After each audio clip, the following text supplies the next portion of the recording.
हैं अपनी कक्षा 9 की एनसीईआरटी का अध्याय 1 जिसका नाम है संख्या पद्धति, जिसमें आज हम लोग पढ़ने वाले हैं प्रश्नावली 1.4। इसके पहले प्रश्नावली 1.1, उसके उदाहरण 1.2, 1.3 और उन सभी के उदाहरण हम पढ़ चुके हैं। आज हम 1.4 पढ़ेंगे।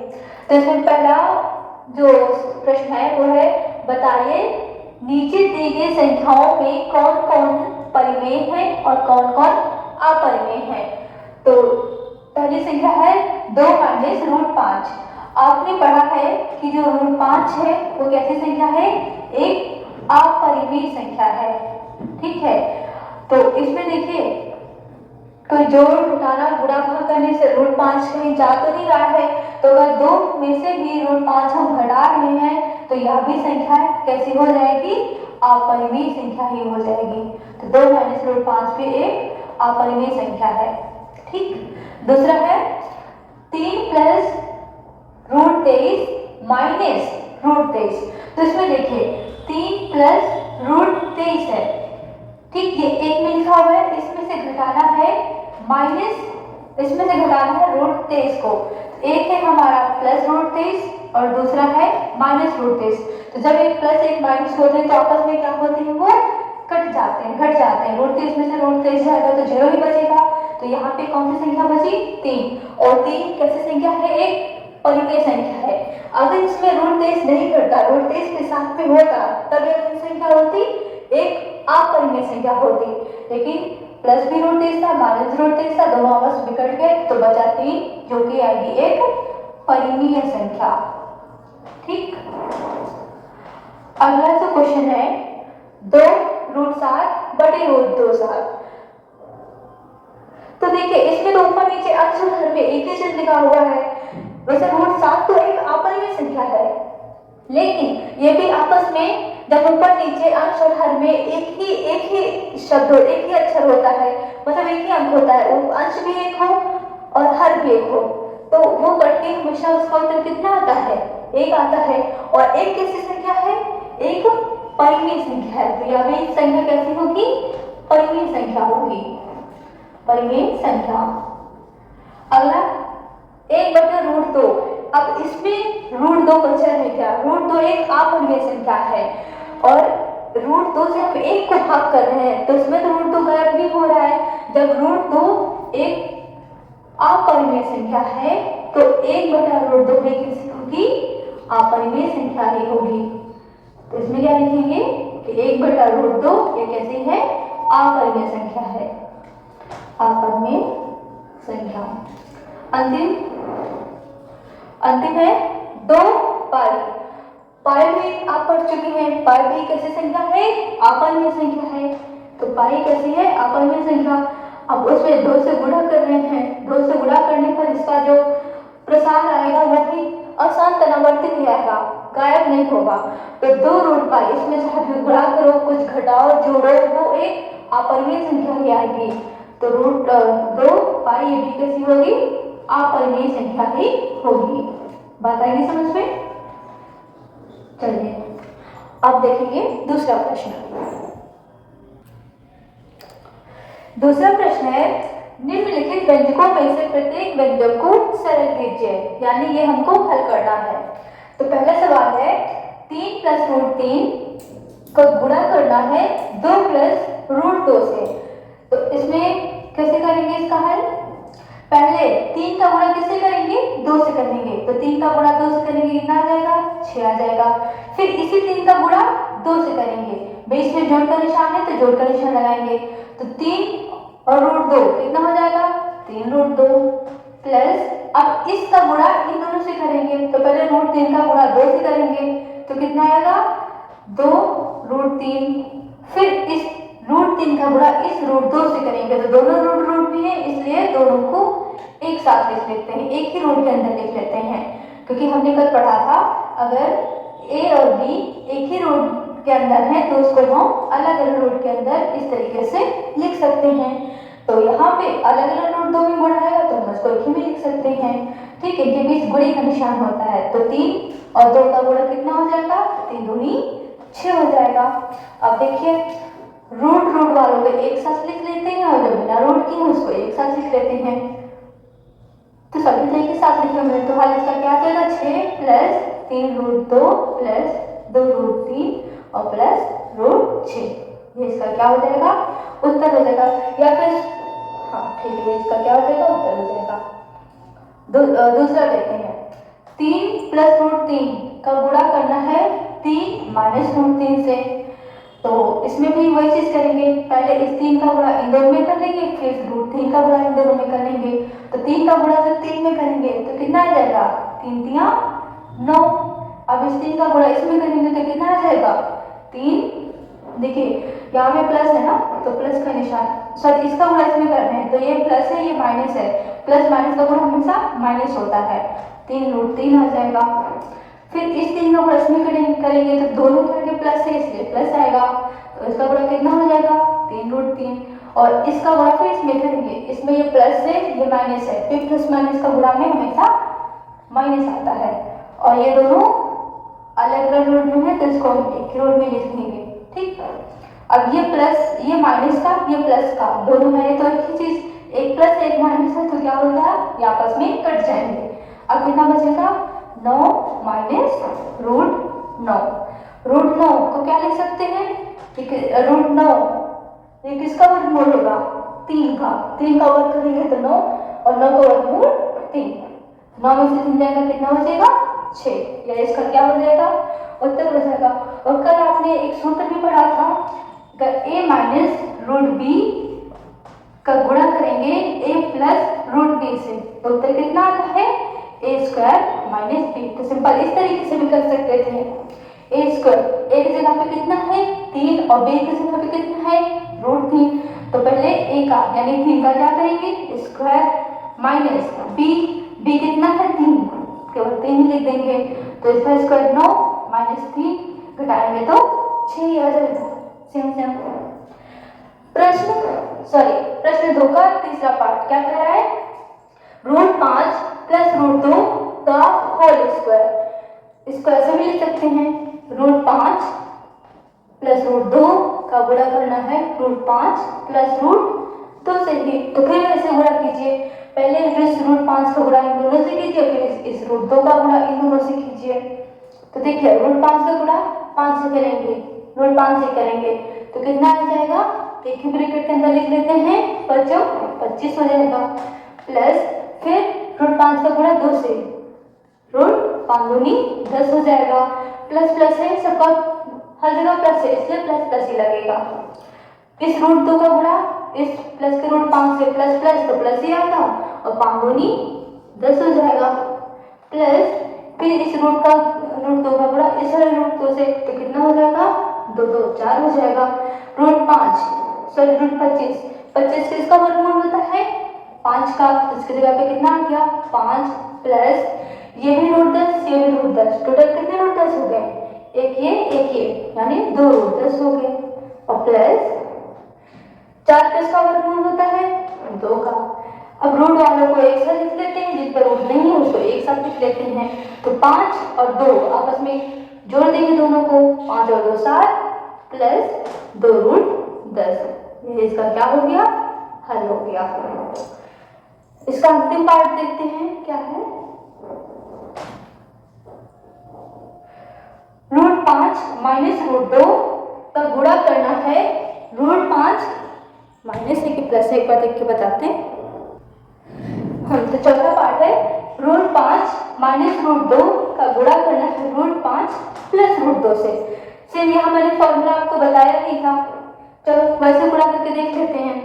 रूट 5 का गुणा रूट 5 से करेंगे तो कितना आ जाएगा रूट 25, फिर इसके आगे भी प्लस है इसके आगे भी प्लस है इसलिए प्लस आया। अब इसका गुणा रूट 5 का गुणा रूट 2 से करेंगे तो ये भी प्लस है तो प्लस आएगा, 5 दूनी 10 हो जाएगा। फिर माइनस रूट 2 का गुणा प्लस के रूट 5 से करेंगे तो माइनस प्लस माइनस 2 पंची 10 हो जाएगा। फिर माइनस रूट 2 का गुणा प्लस के रूट 2 से करेंगे तो माइनस प्लस माइनस आ जाएगा और 2 दूनी 4 हो जाएगा।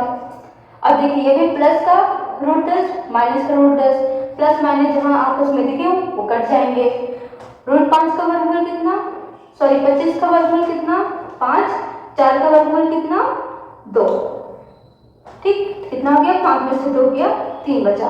और कल फार्मूला भी आपने पढ़ा था कि अगर रूट ए माइनस रूट बी का गुणा होता है रूट ए प्लस के रूट बी से, तो आता है ए माइनस बी। तो ए कितना है 5 है, बी कितना है 2 है, तो 5 माइनस 2 कितना आ जाएगा 3 आ जाएगा। तो देखते हैं क्वेश्चन नंबर 3। प्रश्न 3 है, चलिए पहले देख लेते हैं। कोई अगर वृत्त होता है, ये मान लीजिए एक वृत्त है, इसका एक केंद्र होता है जिसको हम मान लेते कैपिटल सी, ठीक।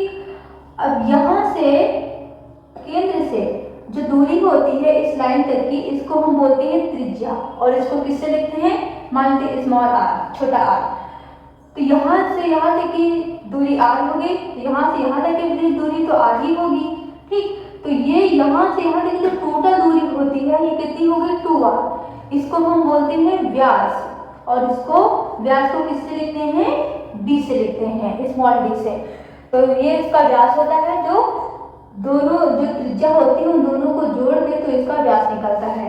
परिधि क्या होती है, ये जो किनारे किनारे की ये जो आवरण होता है, जो लाइन होती है, यही हमारी क्या होती है परिधि होती है। और परिधि का सूत्र क्या होता है, जो परिधि निकालते हैं वो बराबर होता है 2 पाई r, 2 पाई r।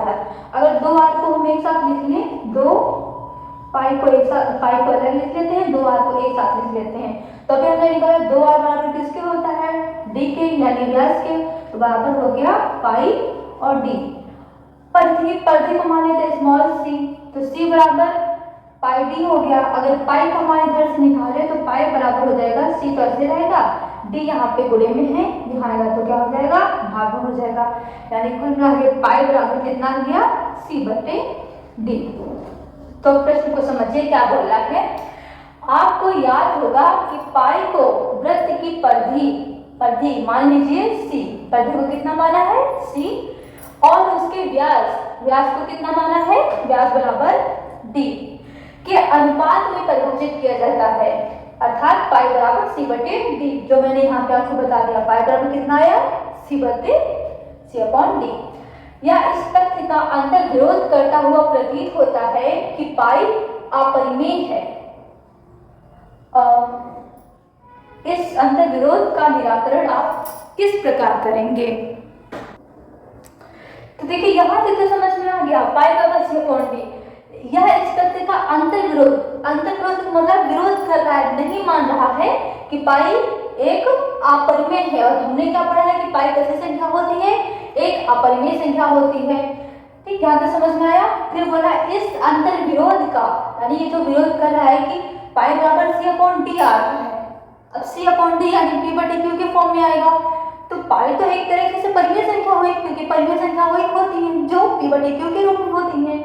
लेकिन पाई हमने पढ़ा कि अपरिमेय संख्या होती है, तो इसका अंतर विरोध जाहिर सी बात कर रहा है। तो इस अंतर विरोध का निराकरण आप किस प्रकार करेंगे। देखिए इसका हल क्या लिखेंगे कि वास्तव में जो पाई है वो एक अपरिमेय संख्या ही है। हम यहाँ जो मान निकालते हैं वो एग्जैक्ट वही मान नहीं निकालते हैं, वो एक अनुमानित मान होता है जो उसके निकट होता है। हम ये भी बताते हैं, पढ़े हैं कि पाई बराबर 22/7 होता है, पढ़े कि नहीं, लेकिन 22/7 एक अनुमानित मान है, एग्जैक्ट इसका मान ये नहीं होता है।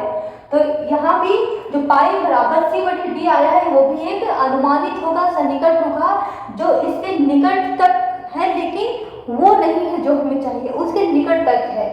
तो इस तरीके से इसका कोई अंतर विरोध नहीं कर रहा है, वास्तव में पाई एक अपरिमेय संख्या ही है।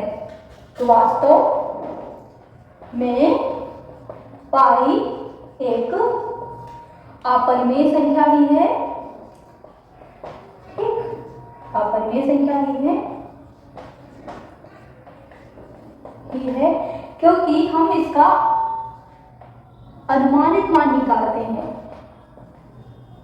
क्योंकि हम इसका अनुमानित यानी सन्निकट जो उसके निकट तो जा रहा है लेकिन वो नहीं है। अनुमानित मान या सन्निकट मान, सन्निकट मान निकालते हैं। ठीक है बच्चों, तो इसका कोई अंतर्गत नहीं कर रहा है। पाई एक अपरिमेय संख्या ही है। ये जो मान निकालते हैं एक उसके निकट तक का मान निकालते हैं, एग्जैक्ट वो मान नहीं निकालते हैं। चौथा प्रश्न है, संख्या रेखा पर रूट 9.3 को निरूपित कीजिए। अब देखिए, संख्या रेखा पे आपने वास्तविक संख्याओं यानी जो परिमेय संख्या होती है, अपरिमेय संख्या होती है, उनको निरूपित करना देखा, लेकिन दशमलव अगर बीच में आ जाता है तो उसको कैसे निरूपित करेंगे। तो इसके लिए तो वैसे आपको पटरी और प्रकार की आवश्यकता होगी, लेकिन मैं इसे बताने का प्रयास करते हैं। आप एक स्केल लीजिए, यहाँ पे कोई बिंदु मानिए ए है। अब यहाँ से स्केल से 9.3 तक की जो दूरी है वो नापिए। मान लेते हैं यहाँ पर आएगा, ठीक, इसको मान लेते हैं पॉइंट बी। देखिए वैसे तो रूट 9 का मान कितना होता है, 3 होता है, और ये 9.3 है तो लगभग 3 के करीब ही जाएगा। कैसे निकालेंगे, तो यहाँ से यहाँ तक की स्केल से हमने कितना नापा था, ये दूरी कितनी है 9.3।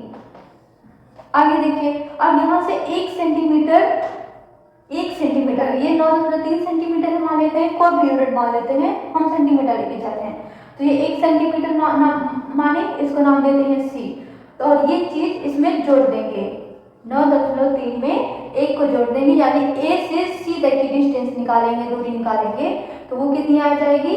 जब 9.3 में 1 जोड़ेंगे तो 10.3 सेंटीमीटर हो जाएगा, ये सी तक की दूरी होगी। अब क्या करेंगे, ए और सी कितना है 10.3, इसका आधी दूरी पर जो बीच वाला जो बिंदु होगा वो लेंगे। तो ए और सी के बीच लगभग यहाँ पे कोई बिंदु आएगा, ठीक, इसको क्या मान लेते हैं, कुछ भी मान लेते हैं, ओ है बिंदु। अब प्रकार से क्या करेंगे, यहाँ से यहाँ तक का, प्रकार से यहाँ तक का नापेंगे और इसको त्रिज्या मानकर हम क्या करेंगे, एक अर्धवृत्त खींचेंगे। ये यहाँ में एक इसका आधा कितना है, उसे 5.15 आएगा, तो ये दूरी भी 5.15 होगी। ओ से सी तक, ए से ओ तक की दूरी कितनी होगी, 5.15 होगी। अर्धवृत्त बनाएंगे, लगभग कुछ यूं बनेगा, ऐसे ये बन गया हमारा अर्धवृत्त, ठीक। अब ये जो बी पॉइंट है, इस पॉइंट से ये जो अर्धवृत्त की जो परिधि है, इस पे क्या करेंगे, एक लंब डालेंगे, ठीक। अब क्या करेंगे, फिर प्रकार की सहायता से इसको त्रिज्या मानेंगे और एक चाप लगाएंगे इस रेखा पर। तो लगभग कहां तक आएगा ये चाप, यहां भी टच करेगा, ऐसे ऐसे एक चाप लगाएंगे और अब यहाँ पे हम नंबरिंग देना शुरू करेंगे। ये रहेगा 0, ये रहेगा 1, ये रहेगा 2, यहाँ पे कुछ रहेगा 3, और ये जो दूरी आ रही है यही हमारी कहलाएगी रूट 9.3। देखिए 3 के पास में है ना, यहाँ 4 रहेगा, यहाँ 5 रहेगा, ज़्यादा दूर हो गया, यहाँ भी 5 रहेगा। यहाँ पे जो 1, 2, 3, 4, 5 इनके बीच जो दूरी है, जो गैप चल रहा है वो बराबर होना चाहिए, 1-1 सेंटीमीटर का होगा। तो रूट 9.3 लगभग यहाँ कहीं पे आएगा। बात आई समझ में। अब देखते हैं अगला प्रश्न। अब देखते हैं अपना 5वां और अंतिम प्रश्न। निम्नलिखित के हरों का परिमेयकरण कीजिए। तो कल आपने परिमेयकरण करना सीखा था। अब देखते हैं उसके कुछ और प्रश्न दिए हुए हैं। 1/7, 1/√7। तो यहाँ पर क्या करेंगे, यहाँ पे कोई 2 नंबर तो है नहीं, एक ही नंबर है √7। तो इसी √7 से हम अंश और हर में क्या करेंगे, गुणा करेंगे। तो अंश और हर में, अंश व हर में √7 से गुणा करने पर देखिए क्या बोला है कि हरों का परिमेयकरण कीजिए। यानी अभी जो हर में संख्याएं दी हुई हैं वो अपरिमेय संख्या है और परिमेयकरण करना है, यानी हर वाली जो संख्या है उनको परिमेय बनाना है। परिमेय इसी को कहते हैं परिमेयकरण करना, अपरिमेय से परिमेय बनाना है। तो क्या आएगा, √7 और ऊपर नीचे भी अंश और हर में भी √7 से गुणा कर देंगे। तो कितना आ जाएगा, इसको थोड़ा नीचे लिख देते हैं, √7 माइनस √6।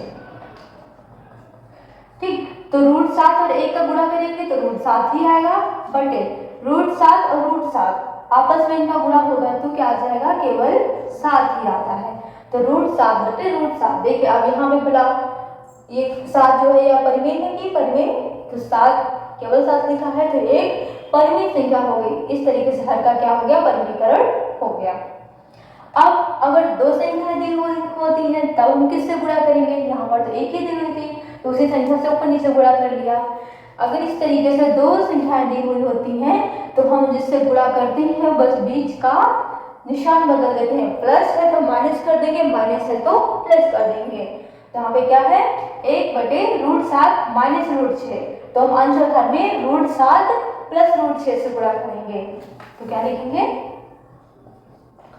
अंश व हर में √7 प्लस √6 से गुणा करने पर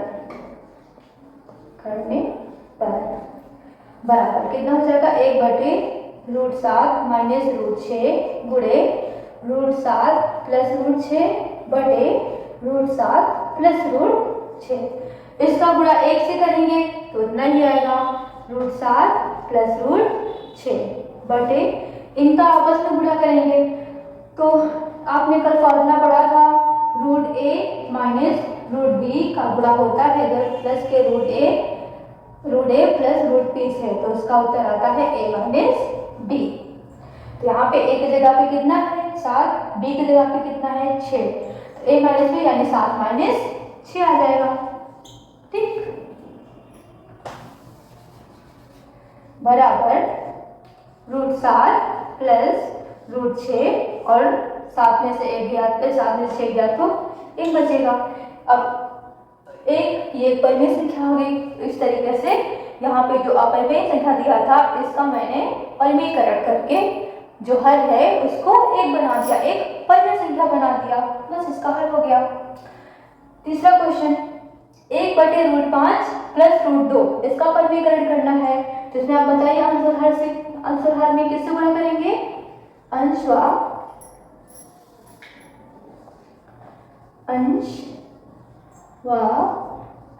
हर में बीच में प्लस है तो हम करेंगे √5 माइनस √2 से गुणा करने पर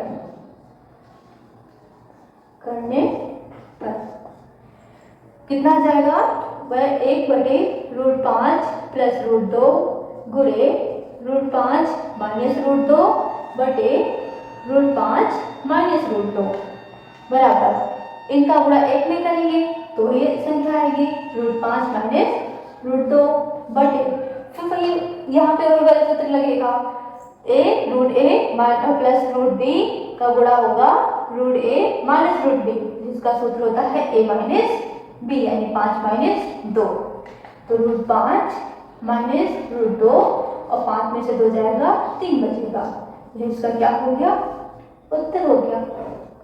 अंतिम सवाल,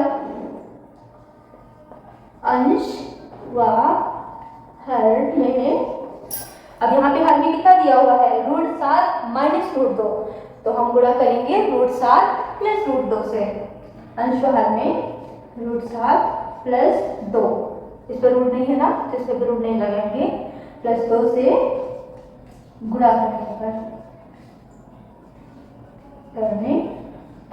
पर कितना जाएगा, 1 बटे √7 माइनस 2 गुणे √7 प्लस 2 बटे √7 प्लस 2, √7 प्लस 2 का 1 में गुणा होगा तो वह संख्या आएगी √7 प्लस 2 बटे, अब इसमें भी 1 प्लस है 1 माइनस है तो यहाँ पर तो √7 है तो इसका √7 ही आ जाएगा, माइनस ये 2 है तो 2 का स्क्वायर हो जाएगा यानी कितना हो जाएगा 4 हो जाएगा, 2 का स्क्वायर 4, क्योंकि a minus b plus b का सूत्र होता है a square minus b square, तो यहाँ जहाँ पे रूट होता है वहाँ पे एक ही केवल वही संख्या उतार देते हैं, जहाँ पे रूट नहीं होगा तो वहाँ पे इसका स्क्वायर रूट उतार देंगे।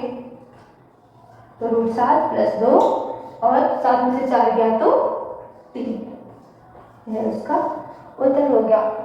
तो आज की प्रश्नावली आई होप आपको समझ में आई होगी। अब अगले वीडियो में हम प्रश्नावली 1.5 के पहले जो भी उदाहरण है, जो भी नियम है घात और घातांक के और प्रश्नावली सब एक ही वीडियो में कल कंप्लीट करके अपना पाठ कंप्लीट कर लेंगे। ठीक, तो अगर आपको ये वीडियो अच्छा लगा हो तो आप इसको लाइक कीजिए, चैनल को सब्सक्राइब कीजिए और अपने दोस्तों के साथ भी शेयर कीजिए। धन्यवाद।